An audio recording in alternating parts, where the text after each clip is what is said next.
Hello students, आज हम पढ़ेंगे multiple allele inheritance, बहुयुग्म विकल्पी वंशगति।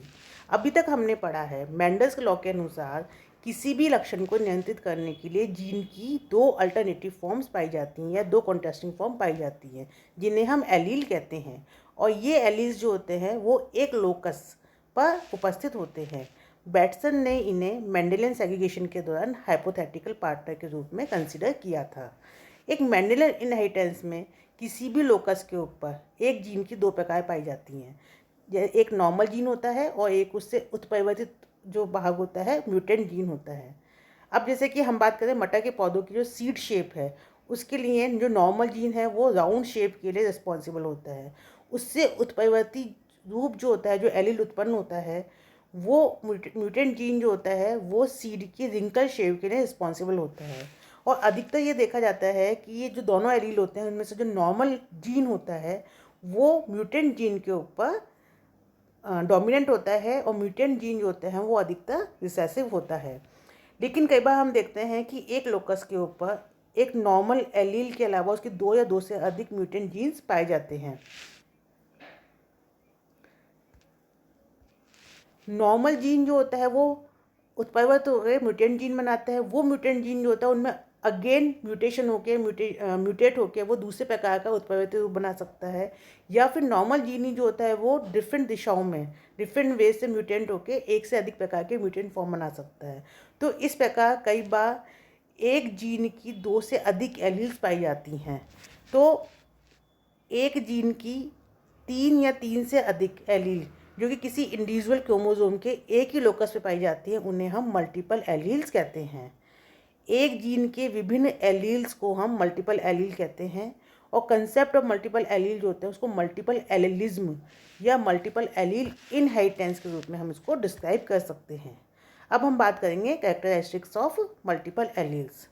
Multiple alleles जो होते हैं उनकी पॉपुलेशन में स्टडी की जाती है, ना कि किसी एक इंडिविजुअल में, किसी एक व्यक्ति में या किसी एक इंडिविजुअल ऑर्गेनिज्म में उसकी स्टडी नहीं की जाती है। हमेशा एक समूह में उसकी स्टडी की जाती है। मल्टीपल एलील्स जो होते हैं वो किसी होमोलोगस क्रोमोसोम या समजात गुणसूत्र के सेम लोकस पर उपस्थित होते हैं। मल्टीपल एलील्स के जो मेंबर्स होते हैं उनके बीच में क्रॉसिंग ओवर नहीं होता है। क्रॉसिंग ओवर हमेशा डिफरेंट जीन्स के मध्य होता है। समजात गुणसूत्र जो होते हैं उनकी नॉन सिस्टर क्रोमेटिड जो होते हैं उनके डिफरेंट जीन्स के ऊपर हमेशा क्रॉसिंग ओवर होता है, जिसे हम इंटरजेनिक रिकॉम्बिनेशन कहते हैं। कभी भी एक ही लोकस पर उपस्थित जो जीन्स होते हैं उनके ऊपर क्रॉसिंग ओवर नहीं होता है, मतलब इंटरजेनिक रिकॉम्बिनेशन नहीं होता है। मल्टीपल एलील जो होते हैं वो एक करेक्टर या सेम करेक्टर जो होता है उसी को इन्फ्लुएंस करते हैं, एक से अधिक लक्षण को इन्फ्लुएंस नहीं करते हैं। वाइल्ड टाइप एलील जो होता है वो हमेशा डोमिनेंट होता है दूसरी म्यूटेंट्स एलील्स के ऊपर। वो हमेशा म्यूटेंट एलील्स जो होता है उसमें एक डोमिनेंट सीरीज पाई जाती है कि एक दूसरे के ऊपर, दूसरे तीसरे के ऊपर, तीसरे चौथे के ऊपर प्रभावी होता है। अधिकतर इन म्यूटेंट फॉर्म जो होते हैं उनके ऊपर जो मोस्ट डोमिनेंट होता है वो वाइल्ड टाइप होता है। ये म्यूटेंट फॉर्म जो होती है वो आपस में डोमिनेंट, रिसेसिव या ब्लेंडिंग फॉर्म में को डोमिनेंस इत्यादि जो रिलेशनशिप होते हैं उनमें, या इंटरमीडिएट रिलेशनशिप जो होते हैं उनके रूप में पाई जा सकती हैं।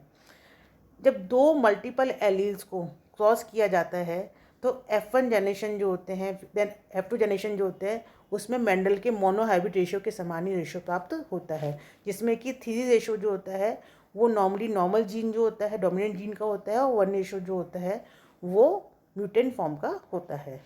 अब हम बात करेंगे इनके एग्जाम्पल्स की। तो सबसे पहले हम पढ़ेंगे example wings of Drosophila. Drosophila के जो विंग्स होते हैं वो नॉर्मली लॉन्ग होते हैं, लंबे होते हैं। इसकी दो म्यूटेंट फॉर्म पाई जाती हैं। एक जो होता है, एक म्यूटेंट जीन जो होता है वो वेस्टिजियल विंग को कॉज करता है, जिसमें कि विंग का साइज बहुत ज़्यादा रिड्यूस हो जाता है, छोटा हो जाता है। दूसरा म्यूटेशन जो होता है वो उसके एंटल्ड या लेस डेवलप्ड विंग जो होता है उसको उसके लिए रिस्पॉन्सिबल होता है। तो इस प्रकार एक नॉर्मल जीन होता है जो कि ड्रोसोफिला में नॉर्मल विंग्स है ना, कहते हैं सामान्य लंबाई के लिए रिस्पॉन्सिबल होते हैं। और दो म्यूटेंट फॉर्म हो गई, जिसमें कि एक जो होती है वेस्टिजियल विंग जो कि बहुत छोटे होते हैं, और दूसरे जो होते हैं वो एंटल्ड विंग होते हैं जो कि लेस डेवलप होते हैं। अब अगर हम सपोज करते हैं कि वेस्टिजियल विंग जो होते हैं उनको वीजी द्वारा डिनोट किया जाता है, वीजी सिंबल द्वारा, तो एंटल्ड विंग्स जो होते हैं उनको वीजी ए द्वारा डिनोट किया जाता है, और नॉर्मल एलील जो होता है उसको सिंबल प्लस द्वारा डिनोट किया जाता है। तो इस प्रकार के 3 तरह के जीनोटाइप पाए जा सकते हैं। 3 तरह के जो जीनोटाइप होते हैं प्लस प्लस होमोजाइगस कंडीशन में, वेस्टिजियल जो है वीजी और एंटल्ड जो है वो वीजीए। अब जब एक लॉन्ग विंग्ड नॉर्मल फ्लाई को एक वेस्टिजियल विंग या फिर एंटल्ड विंग के साथ जब इनको क्रॉस करवाया जाता है तो हमें देखते हैं, इस डायग्राम में हम देख सकते हैं, जब लॉन्ग विंग को वेस्टिजियल विंग के साथ क्रॉस करवाया जाता है तो F1 जनरेशन जो होता है उसमें लॉन्ग विंग प्राप्त होते हैं, और F2 जनरेशन में 3 रेशियो में लॉन्ग विंग और 1 रेशियो में वेस्टिजियल विंग प्राप्त होते हैं। इसी प्रकार जब लॉन्ग विंग को एंटल्ड विंग्स द्वारा क्रॉस करवाया जाता है तो फर्स्ट जनरेशन में सारे लॉन्ग विंग होते हैं, और सेकंड जनरेशन में 3 रेशियो में लॉन्ग विंग और फर्स्ट जनरेशन में 1 एंटल्ड विंग प्राप्त होते हैं। तो इस प्रकार ये सेम रेशियो है जो कि मोनोहाइब्रिड क्रॉस में मिला था, जिसमें कि 3 रेशियो में डोमिनेंट कैरेक्टर प्राप्त होता है और 1 रेशियो में रिसेसिव कैरेक्टर प्राप्त होता है। अगर वेस्टिजियल विंग को एंटल्ड विंग द्वारा क्रॉस करवाया जाए तो हम F1 में देखते हैं कि वो इंटरमीडिएट हाइट के प्राप्त होते हैं। तो इसके मतलब ये दोनों ही म्यूटेंट फॉर्म जो है वो एक दूसरे के ऊपर डोमिनेंट हैं, या कोई भी एक दूसरे के ऊपर डोमिनेंट नहीं है, दोनों ही समान रूप से प्रभावी होती हैं।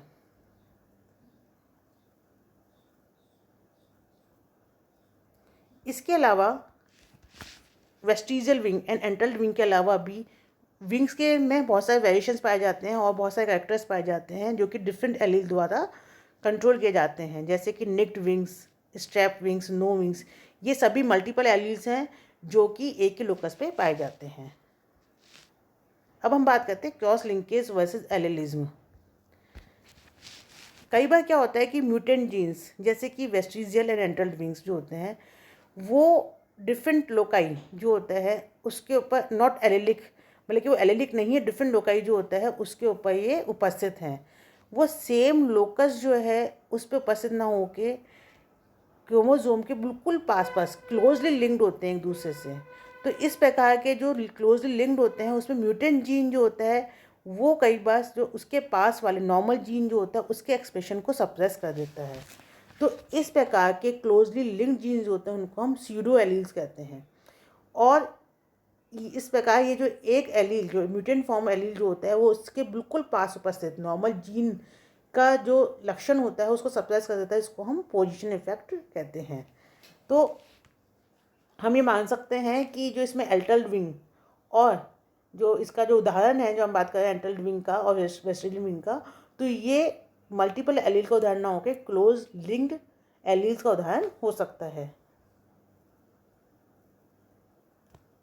इसी प्रकार मल्टीपल एलील का जो है दूसरा एग्जाम्पल है वो ड्रोसोफिला में आई कलर है। ड्रोसोफिला में जो नॉर्मल आई कलर होता है वो रेड कलर का होता है, और इसके अलावा इसकी जो म्यूटेंट फॉर्म होती है उस एलील के द्वारा वाइट कलर जो होता है वो उत्पन्न होता है।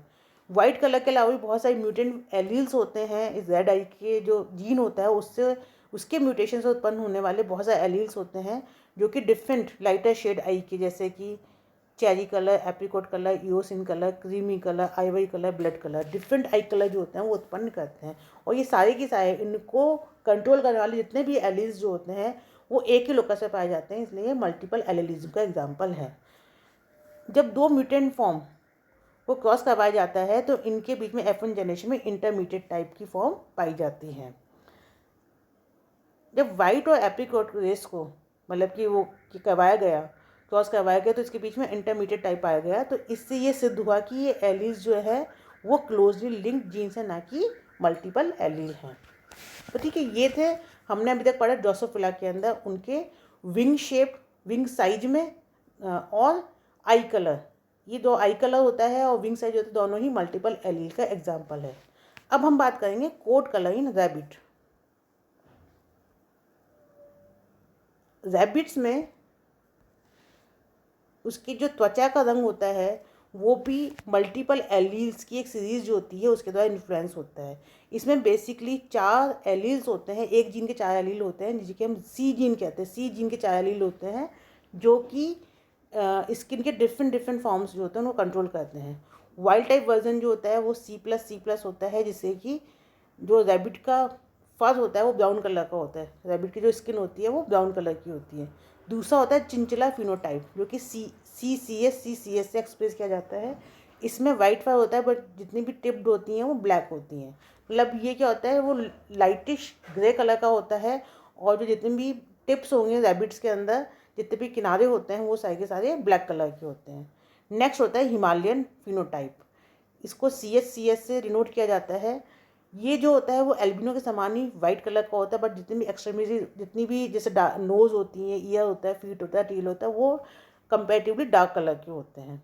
नेक्स्ट फाइनली जो होता है वो होता है एल्बिनो या कलरलेस, जो कि पूरा जिसमें फर जो होता है वो वाइट कलर का होता है और इसको CC से डिनोट किया जाता है। तो इस प्रकार रैबिट का जो स्किन का कलर होता है वो मल्टीपल एलील्स द्वारा जो होता है वो कंट्रोल किया जाता है। और जितने भी मल्टीपल एलील्स जो होते हैं उनमें डोमिनेंस हिरार्ची पाई जाती है। मतलब कि वाइल्ड टाइप जो होता है वो जितने भी तीनों टाइप होते हैं उनके ऊपर डोमिनेंट होता है। चिंचिला जो होता है वो हिमालयन और एल्बिनो के ऊपर इनकम्प्लीटली डोमिनेंट होता है, अपूर्ण प्रभावी होता है, पूर्ण रूप से प्रभावी नहीं होता है। हिमालयन टाइप जो होता है वो एल्बिनो के ऊपर कंप्लीट डोमिनेंट होता है। तो इस प्रकार इनकी एलिलिक सीरीज जो होती है उसमें हिरार्ची पाई जाती है। अब जब इनके मध्य हम क्रॉस करवाते हैं तो इस ऑब्जर्वेशन को देख सकते हैं। ये हम 4 टाइप के इस डायग्राम में देख रहे हैं। ये वाइल्ड टाइप है जो कि जिसमें ब्राउन फर पाया जाता है। ये चिंचिला टाइप है जिसमें ग्रे फर पाया जाता है और जितनी भी इसकी टिप्स हैं वो ब्लैक कलर के हैं। ये हिमालयन टाइप है, ये बेसिकली वाइट फर है, लेकिन जितने भी इसके नोज़ हैं, ईयर्स है या फीट टिप्स हैं वो ब्लैक कलर के हैं। और ये एल्बिनो टाइप है जिसकी वाइट कलर का है। ठीक है, अब हम इनमें क्रॉस करवाएंगे। जब हम इसमें देखते हैं कि कलर्ड और एल्बिनो जो है उसके बीच में क्रॉस करवाया जाता है तो F1 जनरेशन में सारा हमको कलर्ड मिलते हैं और F2 जनरेशन में 25% कलर, 50% कलर्ड होते हैं, लेकिन हेटेरोजाइगस और 25% जो होता है वो एल्बिनो होते हैं जो कि होमोजाइगस होते हैं। तो इससे ये शो होता है कि इसमें वाइल्ड C जीन जो है वो CA जो कि एल्बिनो जीन को कंट्रोल करता है उसके ऊपर डोमिनेंट है। अब हम दूसरा देखते हैं जिसके अंदर कलर्ड नॉर्मल वाइल्ड जीन जो है उसको हिमालयन एल्बिनो जो है उसके साथ क्रॉस करवाया जाता है। तो फर्स्ट जनरेशन में अगेन सारे कलर्ड मिलते हैं और सेकंड जनरेशन में 25% होमोजाइगस कलर्ड होते हैं, 50% हेटेरोजाइगस कलर्ड होते हैं और 25% हिमालयन एल्बिनो होते हैं। तो इससे भी ये शो होता है कि जो नॉर्मल वाइल्ड जीन है वो हिमालयन एल्बिनो जो है उसके ऊपर डोमिनेंट है। अब नेक्स्ट में हम हिमालयन एल्बिनो जो है उसको एल्बिनो से क्रॉस करवाते हैं। तो फर्स्ट जनरेशन जो होता है उसमें हिमालयन एल्बिनो मिलता है, सेकंड जनरेशन में 25% हिमालयन एल्बिनो जो कि होमोजाइगस कंडीशन में होते हैं, 50% हिमालयन एल्बिनो जो कि हेटेरोजाइगस कंडीशन में होते हैं और 25% एल्बिनो होता है जो कि होमोजाइगस कंडीशन में होते हैं। तो इससे ये शो होता है कि हिमालयन जो जीन होता है वो एल्बिनो जीन के ऊपर डोमिनेंट होता है। नेक्स्ट के अंदर हम चिंचिला और एल्बिनो जो है उसके बीच में क्रॉस करवाते हैं। तो फर्स्ट जनरेशन में हमको इन दोनों कलर मतलब कि कलरलेस और चिंचिला जो इसके बीच का हमको इंटरमीडिएट लाइट ग्रे कलर मिलता है। जब हम इसका F2 जनरेशन में देखते हैं तो 25% हमको चिंचिला, 50% हमको लाइट ग्रे और 25% एल्बिनो मिलता है। तो इससे ये शो होता है कि चिंचिला जो है उसको निर्धारित करने वाला एलील वो एल्बिनो एलील के ऊपर इनकम्प्लीटली डोमिनेंट होता है। तो इस प्रकार हम ये जीनोटाइप देख सकते हैं। कलर्ड जो है इसके लिए 4 पॉसिबल जीनोटाइप हैं, CC, CCH, CCA और CCH। चिंचिला का एक है CCH, CCH। लाइट ग्रे जो होता है उसमें CCH, CH, CCH, CA। Himalayan albino जो है उसमें CS, CH या CS, CA और एल्बिनो के लिए CA। तो इन अगर हम जीनोटाइप को भी हम ऑब्जर्व करें तो इससे समझ में आ रहा है कि वाइल्ड टाइप जो है वो बाकी सबके ऊपर डोमिनेंट है, चिंचिला जो है वो हिमालयन के ऊपर इनकम्प्लीट डोमिनेंट है और जो हिमालयन है वो एल्बिनो के ऊपर डोमिनेंट है, चिंचिला जो है वो एल्बिनो के ऊपर डोमिनेंट है। तो इस प्रकार रैबिट जो होते हैं उसमें स्किन कलर को 4 एलील्स द्वारा निर्धारित किया जाता है। और ये चारों एलील जो होते हैं वो होमोलोगस क्रोमोसोम के एक ही लोकस पे पाए जाते हैं जिसको कि मल्टीपल एलील्स कहते हैं। और ये एग्जांपल मल्टीपल एलील्स इनहेरिटेंस का है। ठीक है, तो आज के चैप्टर में हमने बच्चों पढ़ा ड्रोसोफिला का आई कलर और उसका विंग साइज और रैबिट में जो स्किन कलर है वो मल्टीपल एलील्स द्वारा नियंत्रित होते हैं। अब इसके अन्य एग्जाम्पल हम नेक्स्ट चैप्टर में पढ़ेंगे। Thank you.